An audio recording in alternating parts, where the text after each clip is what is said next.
Paano mo i-drive yung gagawin sa akin?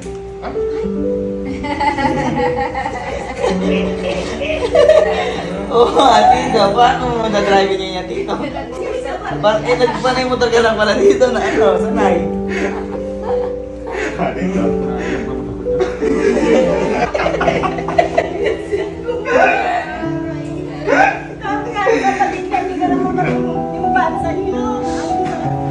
Eh dito, regalo dito ni Papa sa ito. Dahil ngayong Father's Day. Yan dito. Sa labas. Hoy, yung ano nga daw. Dito.